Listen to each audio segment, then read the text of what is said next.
Herzlich willkommen zu dieser Anleitung. Für dieses hübsche Oberteil benötigt ihr einmal euren Brustumfang. Ich häkel hier wie immer für Größe M, Größe 38, 40. Und der Brustumfang beträgt da meistens so um die 100 cm. Das Ganze teile ich dann durch 2, komme auf 50 und rechne nochmal plus 5 cm mehr. Also bin ich bei 55 cm fürs Vorderteil und 55 cm fürs Rückteil. Als nächstes brauchen wir noch die Ärmelhöhe. Da könnt ihr von einem gut sitzenden Pullover oder Hoodie, Jacke würde auch gehen, einmal die Ärmelhöhe abmessen, die ihr für euren Polunder benötigt. Ich werde hier ziemlich breite oder ziemlich weite Ärmel machen, da ich darunter auch vor allem noch Longshirts oder auch mal einen dickeren Pullover für die kältere Zeit tragen möchte. Und hier habe ich mich dann für 20 cm entschieden. Je nachdem, wie ich mit dem Muster auskomme, kann es auch ruhig mal so um 1 cm mehr oder weniger auch variieren. Zum Schluss benötigt ihr noch einmal euren Halsausschnitt, die Weite. Und hier werde ich dann 25 cm nehmen. Das kommt dann aber ganz zum Schluss. Und wir beginnen mit der Polunderhöhe, also dem Hauptteil. Und da benötigt ihr dann noch einmal die Länge, wie lang euer Polunder ungefähr werden soll. Hier habe ich mich dann für 35 cm entschieden.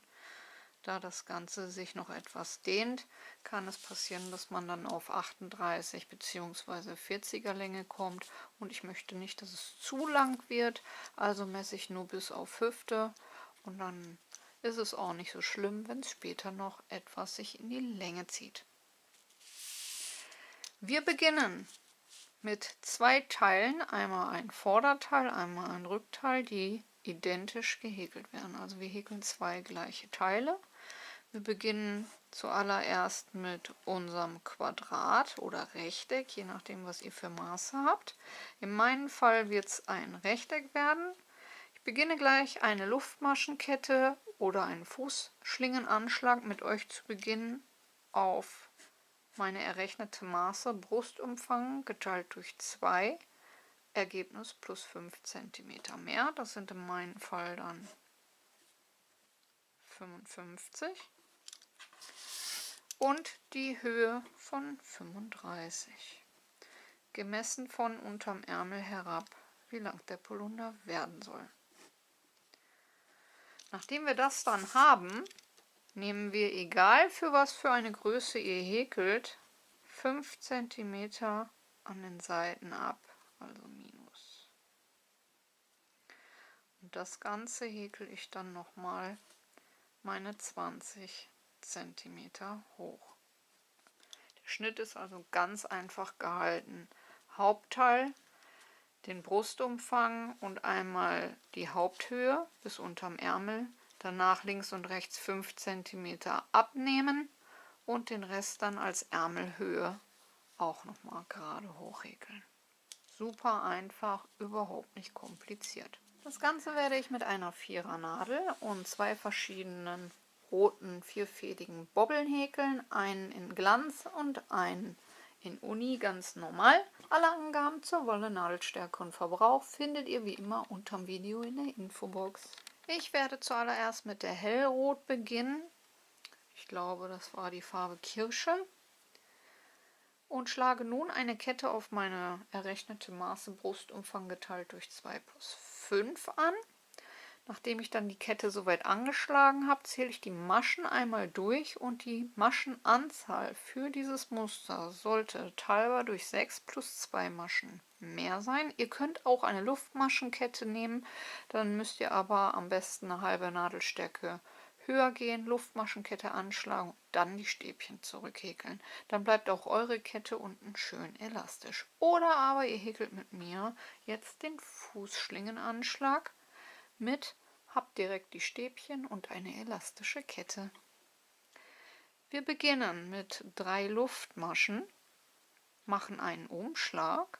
Ich gehe in die untere einzelne Schlaufe hinein, hole den Faden durch, halte den Daumen hier unten dann auf diese Luftmaschenkette, ziehe alle 3 Schlaufen auf gleiche Höhe, häkel erst eine Schlaufe ab, das ist der Boden, auf dem die Masche steht, und dann durch 2 und durch 2 Schlaufen, wie ihr es für ein Stäbchen kennt. Und dann könnt ihr hier unten das Ganze einmal so ein bisschen zuziehen und habt eure Steigeluftmasche und euer erstes Stäbchen fertig. Danach machen wir einen Umschlag. Jetzt hat sich hier unten eine komplette Masche gebildet. Die nehmen wir auch komplett auf, holen den Faden wieder durch, halten den Daumen hier unten fest, alle 3 Schlaufen auf gleiche Höhe ziehen, durch eine Schlaufe für den Boden des Stäbchens und durch 2 und durch 2 für ein Stäbchen. Und noch ein letztes Mal Umschlag, nächste gebildete Masche, wieder komplett einstechen, Faden holen, alle 3 Schlaufen auf gleiche Höhe ziehen, durch eine für den Boden und durch 2 und durch 2. Dass ihr alle 3 Schlaufen auf gleiche Höhe zieht, ist immer wichtig, damit das Ganze auch schön elastisch bleibt. Und so häkle ich nun jetzt meine 55 cm. Danach zähle ich einmal durch und korrigiere, falls das Ganze nicht teilbar durch 6 ist, und plus 2 Maschen mehr. Wenn ich soweit bin, dann sehen wir uns wieder. Bis gleich. Nach 80 Stäbchen habe ich meine 55 cm erreicht. Und dann können wir nun mit dem Muster beginnen. Ich beginne Reihe 1 mit 3 Steigeluftmaschen für ein Stäbchen. Wir brauchen insgesamt 4 Stäbchenreihen für den Anfang. Und am schönsten kommt dieses Muster zur Geltung, wenn ihr die Stäbchen wirklich perfekt übereinander habt. Ihr könnt ganz normal in die Masche einstechen, aber dann sind die Stäbchen nicht so perfekt übereinander. Da gibt es nämlich einen kleinen Trick. Und zwar, wenn ihr diese kleine Querschlaufe hier genau hier einstecht, habt ihr 3 Schlaufen auf der Nadel und seid perfekt mittig über das Stäbchen. Also Umschlag, einfach mit dem Nadelkopf auf dieses V, in dieses Herzchen reindrücken und ein Stäbchen abhäkeln und habt dieses Stäbchen perfekt über das andere Stäbchen. Bei dem nächsten das gleiche. Und bei dem nächsten das gleiche. Und das geht genauso schnell, als würdet ihr in die Masche einstechen. Also hier habt ihr dieses V, einfach in dieses kleine Loch, zack, reinstechen und euer Stäbchen häkeln.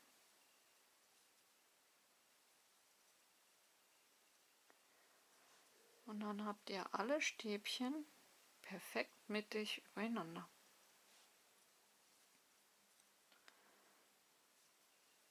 So häkeln wir jetzt erst einmal die ganze Reihe bis zum Ende. Dann zeige ich euch noch mal kurz das Ende für die, die noch Probleme mit Anfang und Ende für Stäbchen haben. Und danach heißt es erstmal insgesamt noch 2 zusätzliche Reihen dazu häkeln, dass wir insgesamt 4 Stäbchenreihen haben.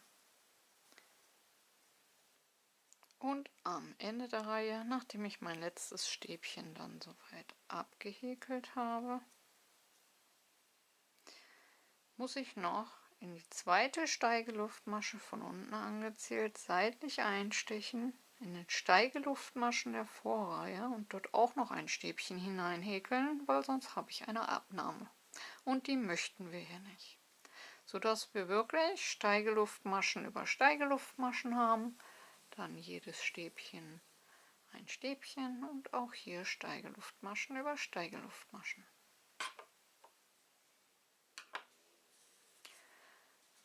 So, und das war jetzt unsere erste Reihe nach der Basisreihe und wir benötigen insgesamt 4 Stäbchen rein. Ich füge jetzt noch 2 hinzu und dann geht's für uns. Wenn ihr mit einer anderen Basisreihe angefangen habt, dann ist wichtig, dass ihr auch insgesamt 4 Stäbchen rein nun häkelt.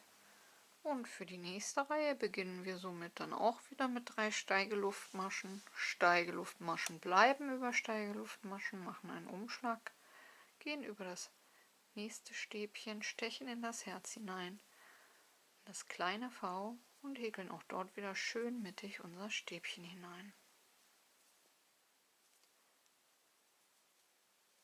Und wenn wir dann unsere 4 Reihen Stäbchen soweit haben, dann kommen wir zum hauptsächlichen Musterteil, der sehr interessant ist und aber auch viel Spaß macht. Zurück, so sieht es dann nach 4 Reihen mit Stäbchen aus und nun nehme ich mir eine schöne passende Farbe hinzu, fädel die neue durch die alte Farbe, ziehe die alte Farbe zu, nehme mir alle 3 Schlaufen und häkel damit die erste Luftmasche ab. Dann wende ich das Ganze, nehme mir meine neue Farbe und steche nun über die Steigeluftmasche ein und häkel eine feste Masche um beide Fäden herum. So, dann habe ich das erste Mal. Dann steche ich in das zweite Stäbchen ein, auch wieder um beide Fäden herum häkeln und eine feste Masche. Kann ich das Ganze etwas gleichmäßig ziehen und mich sowohl von der alten Farbe trennen, als auch den Anfangsfaden von meiner neuen Farbe und spare mir dann so später das Vernähen. Und das hält, da ich ja beim ersten Mal alle Fäden zusammen verwurstelt habe mit der Luftmasche und danach zweimal nochmal umhäkelt. So, kommen wir zum eigentlichen Muster. Ich versuche euch das erst einmal so zu erklären, was ich mache, bevor wir loslegen. Und zwar häkel ich jetzt gleich Reliefstäbchen, kann man sagen. Allerdings von kurz auf immer länger und dann wieder auf kurz. Ich rücke dabei immer ein Stäbchen weiter. Also ich bleibe nie in der Reihe der Stäbchen, die ich gerade gehäkelt habe, sondern immer eins weiter rücken. Ich habe nun hier die Steigeluftmaschen und das erste Stäbchen mit jeweils einer festen Masche bestückt. Und das mache ich auch am Ende so. Also Anfang und Ende sollten immer gleich sein. Ich werde jetzt gleich einen Umschlag machen und in der zweiten Stäbchenreihe, von oben gezählt, um das Stäbchen herum gehen, mir das nach vorne ziehen und ein Stäbchen abhäkeln und habe somit optisch eigentlich ein Reliefstäbchen. Danach rücke ich ein Stäbchen weiter, mache 2 Umschläge und gehe in die dritte Reihe von oben gezählt und häkel um das Stäbchen herum durch 2 Schlaufen, durch 2 Schlaufen und durch 2 Schlaufen. Danach rutsche ich wieder ein Stäbchen weiter, mache 3 Umschläge und gehe in die vierte Reihe um dieses Stäbchen herum.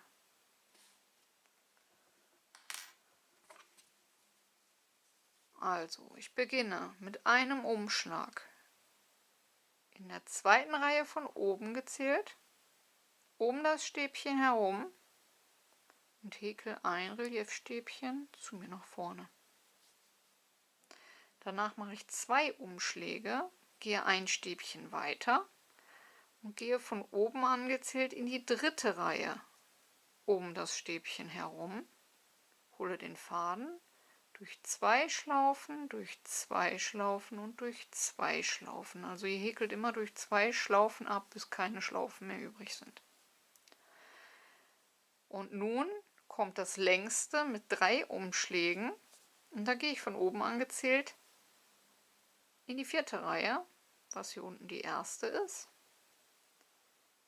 Steche auch wieder um das Stäbchen herum, durch 2 Schlaufen, durch 2 Schlaufen, durch 2 und durch 2. Danach wieder 2 Umschläge, jetzt müssen wir wieder eins weniger werden, und zwar so wie das hier häkeln. Gehe in die 3. Reihe um das Stäbchen herum, durch 2, durch 2 und durch 2. Und wieder eins weniger, nur noch ein Umschlag in die 2. Reihe und häkel ein normales Reliefstäbchen. Zum Schluss in das nächste Stäbchen einstechen, eine feste Masche, um das Ganze wie am Anfang zu fixieren. Und dann sieht das so aus und ihr bekommt so eine wunderschöne 3D-Optik dabei dann hin. Das gleiche nun wieder. Ich rutsche wieder ein Stäbchen weiter, mache einen Umschlag, 2. Reihe, durch 2 und durch 2. 2 Umschläge, 3. Reihe, durch 2, durch 2 und durch 2. 3 Umschläge, 4. Reihe, durch 2, durch 2, durch 2 und durch 2. Nun wieder ein weniger, 2 Umschläge, 3. Reihe und nur noch einen Umschlag, 2. Reihe. Und zum Schluss ins nächste Stäbchen oben einstechen, eine feste Masche häkeln. Und dann sieht es bereits so aus. Ja, und dieses Muster macht richtig, richtig Spaß, wenn man einmal den Dreh raus hat. Es hat allerdings nur eine Seite. So, häkeln wir noch ein letztes Mal zusammen. Einen Umschlag, 2. Reihe, 2 Umschläge, 3. Reihe und 3 Umschläge, 4. Reihe.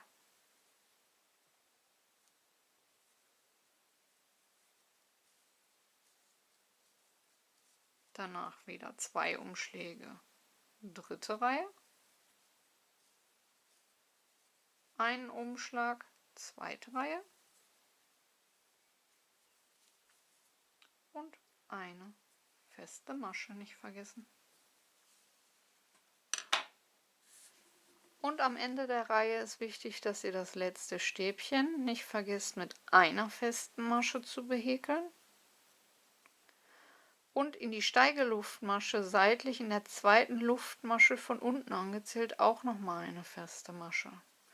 Denn sonst habt ihr nachher eine Abnahme und die wollen wir schließlich nicht in diesem Muster haben. Kommen wir zur nächsten Reihe. Nun häkeln wir wieder mit Stäbchen. Wir beginnen mit 3 Steigeluftmaschen. Die Steigeluftmaschen gehören zur letzten gehäkelten festen Masche. Das heißt, wir machen einen Umschlag und stechen dann in die 2. feste Masche ein und häkeln dort dann unser erstes Stäbchen hinein. Und so haben wir dann wieder unsere Steigeluftmaschen über Steigeluftmaschen und unser Stäbchen. Jetzt ist wichtig, wenn ihr mal genau hinschaut, habt ihr jetzt 2 Reihen mit Maschen. Und wir müssen jetzt immer in unserer derzeitigen Farbe einstechen. Diese hier bleiben unbehäkelt. Wir müssen das Ganze etwas zu uns hinkippen, um dann die Maschen zu sehen, und häkeln einfach in jede Masche ein Stäbchen hinein. Achtet dabei darauf, dass ihr auch wirklich die ganze Masche mitnehmt, sonst verändert sich nachher das Bild von vorne.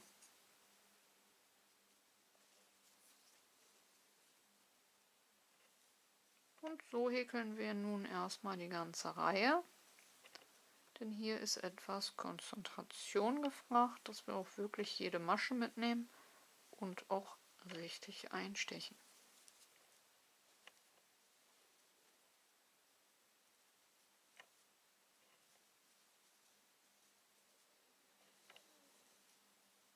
Und dann bekommt ihr hier so einen kleinen Versatz, das ist aber völlig normal. Das ist ja eh die Innenseite und hier haben wir dann die Außenseite.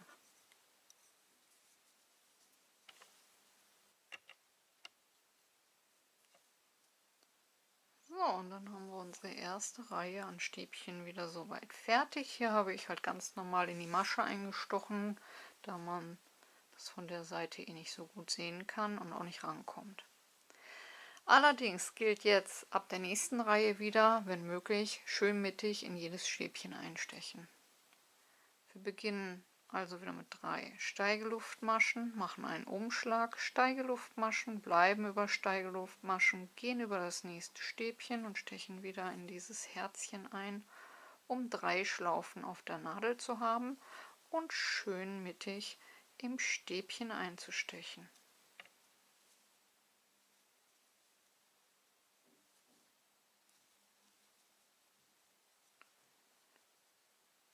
So. Und ab hier benötigen wir insgesamt erst einmal 5 Reihen mit Stäbchen. Diese haben wir bereits gemeinsam gehäkelt. Das hier ist die zweite und nochmal zusätzlich 3, dass wir insgesamt 5 Reihen mit Stäbchen haben, um dann wieder diese Musterpartie einzufügen. Ich werde jetzt erst einmal meine 5 Stäbchenreihen häkeln, denn dafür braucht ihr mich sicherlich jetzt nicht mehr, nachdem wir das einmal alles zusammen gemacht haben. Und dann sehen wir uns, wenn ich soweit bin. Bis gleich.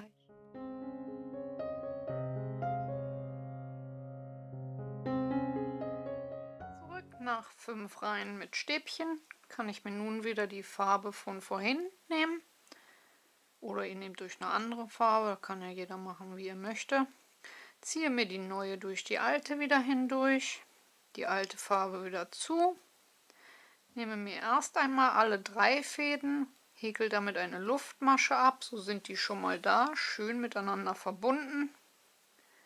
Danach nehme ich mir die neue Farbe und umhäkel die beiden Fäden, den Anfangsfaden und den alten Faden. Ich steche zuallererst in die Steigeluftmaschen der Vorreihe ein. Da kommt meine erste feste Masche hinein. Das ist ganz wichtig, weil sonst fehlt uns nachher eine Masche. Und häkel ab. Und danach steche ich ins zweite Stäbchen ein und umhäkel wieder beide Fäden mit einer zweiten festen Masche. Dann können wir das Ganze noch mal so ein bisschen gerade ziehen und auch hier direkt abschneiden und müssen nachher hier schon mal nichts mehr vernähen. Und dann geht es weiter wie hier unten. Also Anfang und Ende wieder jeweils 2 feste Maschen, das ist ganz wichtig. Dann mache ich wieder einen Umschlag, gehe in das nächste Stäbchen, das wäre hier das dritte, in die zweite Reihe und häkel ein Reliefstäbchen nach vorne ab. Also ein Umschlag, zweite Reihe, 2 Umschläge, dritte Reihe, 3 Umschläge, runter in die vierte Reihe. Und dabei natürlich immer ein Stäbchen weiter rücken. Und immer durch 2, durch 2, durch 2 und durch 2 Schlaufen. Danach wieder einen Umschlag weniger, nur 2 Umschläge, dritte Reihe. Und einen Umschlag, zweite Reihe. Und am Ende ganz wichtig, in das nächste Stäbchen eine feste Masche.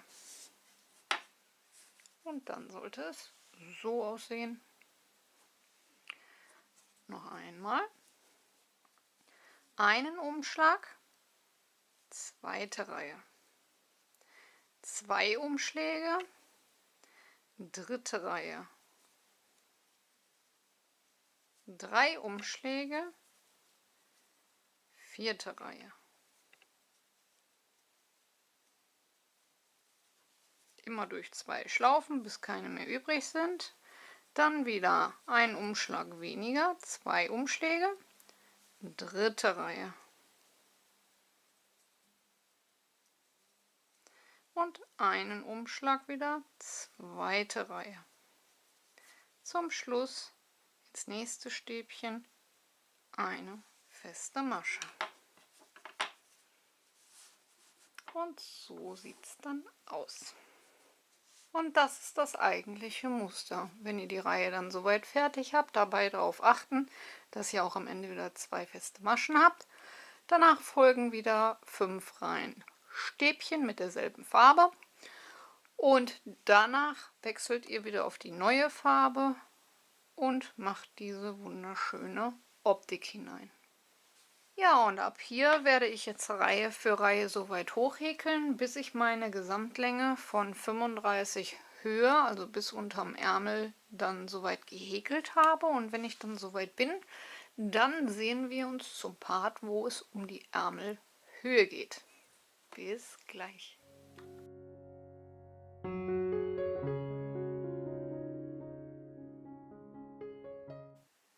Zurück nach insgesamt 7 Farbabschnitten habe ich nochmal eine Reihe mit der neuen Farbe angefangen, also eine Optik mit eingefasst. Denn wenn ich das nicht machen würde, hätte ich dann nachher an der Seite vom Polunder hier nur Stäbchen. Das sähe mir zu langweilig aus. Könnt ihr machen, müsst ihr aber nicht. Ich habe mir auf jeden Fall nochmal diese Reihe eingefügt und habe danach mir eine Musterung weggenommen. Ich brauche ungefähr, hatte ich euch ja am Anfang gesagt, 5 cm links und 5 cm rechts weniger, egal für was für eine Größe ihr häkelt. Insgesamt habt ihr dann seitlich 10 cm. Das sollte bei jeder Größe voll und ganz reichen. Und ich habe mir das Ganze dann so gedacht, ich brauche ja immer am Anfang und am Ende diese 2 festen Maschen. Hier habe ich grundsätzlich eine dazwischen. Das heißt, die erste feste Masche setze ich hier über das letzte Reliefstäbchen. Dort habe ich die letzte feste Masche, dann eine feste Masche in die feste Masche und hier haben wir dann ganz normal unseren Musterverlauf. Und dann können wir das auch so dann gerade übernehmen. Jetzt bin ich allerdings ja hier an der Seite so ausgekommen und muss mich erstmal dann dort hinmogeln. Also hier das gleiche auch. Eine Musterpartie nehme ich weg und starte über dem letzten Reliefstäbchen. Da kommt die erste feste Masche rein und dann eine feste Masche hier in diese feste Masche. Allerdings muss ich ja jetzt erstmal 5 Reihen Stäbchen häkeln. Es geht nur darum, euch verständlich zu machen, wie wir das Muster dann später weiterführen. Also ihr könnt den Faden jetzt abschneiden oder euch mit Kettmaschen dann bis zum Marker mogeln.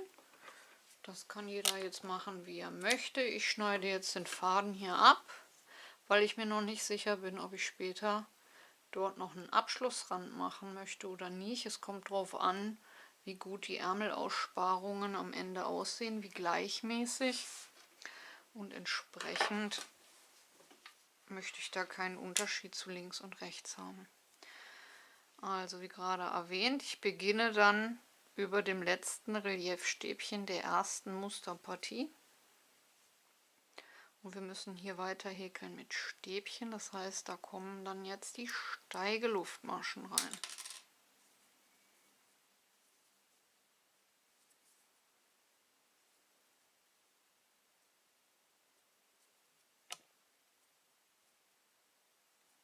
So. Und dann heißt es jetzt ab hier wieder Reihe für Reihe erst einmal unsere Stäbchen verteilen. Und hier war ja, wie gesagt, die erste Reihe nach der Musterung. Da müssen wir dann auch in diese Farbe einstechen, bei der wir gerade sind. Und die hinteren Maschen von der alten Farbe bleiben unberührt. Und mittig einstechen in einem Stäbchen geht hier auch nicht, da man das nicht so gut sieht und stellenweise dann auch nicht dran kommt. Also hier stechen wir ganz normal in der Masche ein und verteilen jetzt die Reihe mit den Stäbchen. Und danach dann insgesamt 5 Reihen davon. So, und das gleiche dann auch hier bis zum Marker. Eine Musterpartie weniger. Im letzten Reliefstäbchen höre ich auch hier auf. So, und wenn ihr das dann habt, dann heißt es ab hier Reihe für Reihe auch weiter in dieser Musterung so hoch häkeln, wie eure Ärmelhöhe sein soll. In meinem Fall 20 cm ungefähr.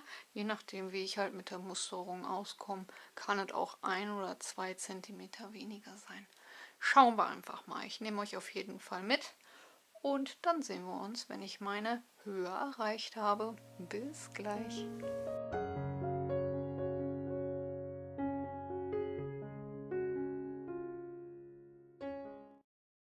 Zurück, ihr Lieben. Meine 2 Teile soweit fertig. Es sind knapp 19 cm geworden. Ich hatte ja gesagt, zwischen 18 und 20 cm ist perfekt. 19 sind es geworden, denn ich habe noch mit einer Musterung abgeschlossen, damit auch das Ganze auf den Schultern schön aussieht und durch die Stäbchen nicht einfach nur glatt und langweilig ist. Als nächstes nehmt ihr euer Häkelprojekt, faltet dies einmal und markiert euch die Mitte. Dann nehmt ihr eure Maße vom Halsausschnitt. Da habe ich ja gesagt, könnt ihr von einem gut sitzenden Pullover die Maße übernehmen oder ihr nehmt euren Kopfumfang geteilt durch 2, legt das Ganze am mittleren Marker an und könnt euch dann nach rechts und links alles markieren. Ich habe mir hier die Marker bei 1, 2, bei der dritten Musterung direkt in das erste Reliefstäbchen gesteckt und habe knapp 25,5, also nicht ganz 26 cm Halsausschnitt. Das gleiche dann auch am anderen Häkelstück und dann können wir auch schon die Schultern verbinden. Und dann zeige ich euch, wie ich generell alles verbinde. Denn wir brauchen einmal die Schultern und danach nochmal von unten bis hier nach oben, wo dann die 5 cm Abnahme ist. Als nächstes lege ich meine Musterseite auf die Musterseite, sodass wir bei beiden Häkelstücken auf die Innenseite schauen. Dann lege ich mir meine Schultern Kante auf Kante und habe dann nämlich auch die Musterung, die ich zum Schluss gehäkelt hatte, die Maschen. Und diese brauche ich von der letzten gehäkelten Farbe, die Maschen. Und davon nehme ich mir jetzt immer die innenliegenden Schlaufen, also hier die unteren innenliegenden und hier die oberen innenliegenden. Achtet dabei darauf, bei meinem unteren Häkelstück verdrehen sich die Maschen nach innen, wie ihr seht. Da müssen wir ein bisschen aufpassen, sonst sieht es komisch aus. Ich fixiere mir den Faden zuerst ein bisschen an der Seite, damit die Seite hier auch schön zu ist.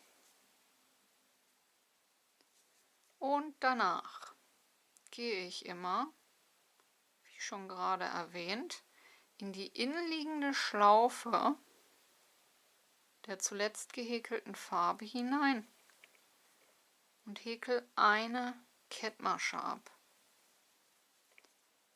Bei meinem Vorderteil verdreht sich das Ganze nach innen. Darauf achten, dass ich auch die richtige Schlaufe erwische. So. Und eine Kettmasche.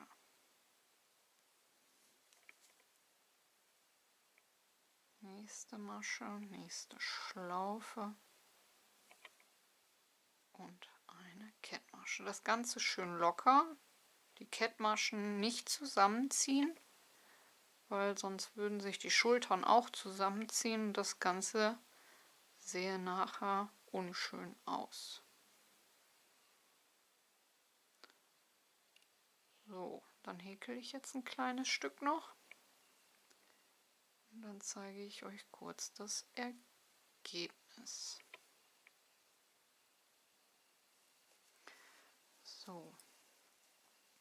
Und dann habt ihr von außen eine schöne flache Naht. Und wenn das Ganze dann auf der Schulter aufsitzt, habt ihr auch hier die schöne Musterung sitzen. Das Ganze verhäkel ich nun bis zu meinem Markierer, auf der anderen Seite auch. Und von unten an bis oben zur Ärmelpartie, bis zur Ecke, schaut ihr, dass ihr immer die Stäbchenschlaufen, immer 2 Schlaufen mitnehmt, weil sonst würde sich die Naht so lang ziehen. Das sähe dann auch nicht schön aus. Ansonsten das gleiche Prinzip, einfach nur mit Kettmaschen bis nach oben durchhäkeln und schließen. Und wenn ich dann soweit bin, dann zeige ich euch noch das Ergebnis. Bis gleich. Zurück, meine Schulter ist soweit vernäht und so sieht es dann aus. So von oben. Und wenn es aufliegt, ganz flach. Dann werde ich jetzt den Rest vernähen und dann sehen wir uns zum Ergebnis. Zurück und fertig ist unser Polunder. Die Seiten habe ich auch soweit verhäkelt. Auch mit einer schönen flachen Naht, die man so gut wie kaum sieht. Die Schultern, die hatten wir ja gerade schon bereits zusammen gemacht, auch eine wunderschöne flache Naht mit Muster drin. So, unten der Rand hat für mich eine perfekte Abschlusskante, da ich hier mit dem Fußschlingenanschlag die Stäbchen angeschlagen habe. Und auch so sitzt es perfekt über eine Hose. Die Ärmelaussparung, da brauche ich auch nichts drumherum häkeln, da ich hier auch eine schöne, perfekte Abschlusskante habe. Ja, und am Kragen, da wollte ich mir eigentlich erst ein Reliefstäbchen-Bündchen dran häkeln, aber beim Anziehen dann sah das einfach nur mega aus, dass ich hier diese Doppelmaschen habe, diese 2 Reihen und dadurch diesen 3D-Effekt habe. Also habe ich mich dazu entschieden, alles so zu lassen. Ich hoffe, euch hat die Anleitung gefallen und ihr seid gut mitgekommen. Vergesst nicht, eure Bewertung dazulassen. Wie immer ganz, ganz wichtig. Kanal abonnieren ist kostenlos. Glöckchen drücken und kein Video mehr verpassen. Und ansonsten hoffe ich, dass wir uns zum nächsten Mal wieder hören und ihr genauso viel Spaß habt an diesem Polunder wie ich. Bis dahin, ciao, ciao.